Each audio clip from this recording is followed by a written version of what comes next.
দর্শক, সচিবালয়ে প্রতিদিনের মতোই কর্মব্যস্ত সময় পার করছেন প্রধানমন্ত্রী তারেক রহমান। সরকারের নানা প্রতিশ্রুতি বাস্তবায়নে মন্ত্রিসভার সদস্যদের সাথে একের পর এক বৈঠক করছেন তিনি। সেখানে রয়েছেন সহকর্মী আব্দুল আহাদ। সরাসরি চলে যাব তার কাছে।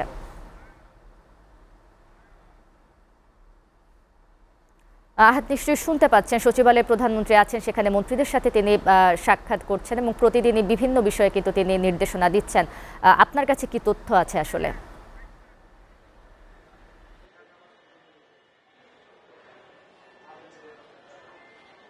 কার্য দিবসের প্রথমেই আমরা দেখতে পেয়েছি প্রধানমন্ত্রী তারেক রহমান প্রথমে জ্বালানি ব্যবস্থাপনা মন্ত্রীর সাথে তিনি বৈঠকে বসে জ্বালানি খনিজ মন্ত্রীর সাথে তিনি বৈঠকে বসতে আমরা দেখেছি। সেখানে আপনারা জানেন যে মধ্যপ্রাচ্যে যে যুদ্ধ চলছে, সে যুদ্ধে বাংলাদেশে তেলের বাজারে কি ধরনের প্রভাব পড়বে এই বিষয়গুলো নিয়ে মূলত সেই বৈঠকে আলোচনা হয়েছে, এতটুকু আমরা জানতে পেরেছি।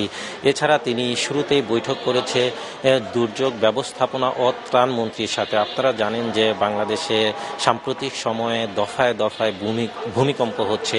সেই ভূমিকম্প পরবর্তীতে ক্ষতি মোকাবিলা এবং কিভাবে তা মোকাবিলা করা যায় সেই পদক্ষেপ নেওয়ার জন্য সচিব এবং মন্ত্রীকে তিনি দিক নির্দেশনা দিয়েছেন।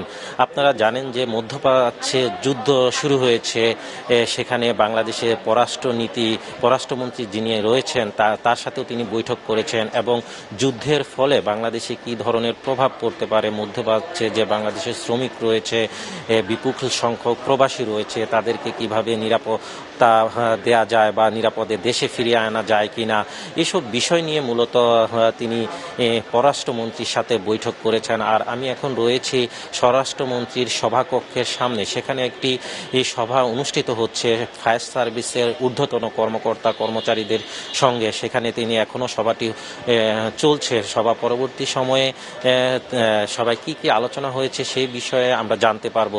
এর আগে স্বরাষ্ট্রমন্ত্রীর সাথে ভারতের হাই কমিশনারের সাথে সৌজন্য সাক্ষাৎ হয়েছে। সেখানে দুই দেশের বিভিন্ন বিষয় নিয়ে আলোচনা হয়েছে বলে আমরা জানতে পেরেছি। এই সভাটি শেষ হওয়ার পরে আমরা মূলত জানতে পারবো আসলে কি নিয়ে তাদের মধ্যে আলোচনা হয়েছে। তারেক রহমান এখনো সচিবালয়ে বৈঠক করছেন। পরবর্তীতে বিস্তারিত সচিবালয় থেকে আরো জানাবো। শারমিন।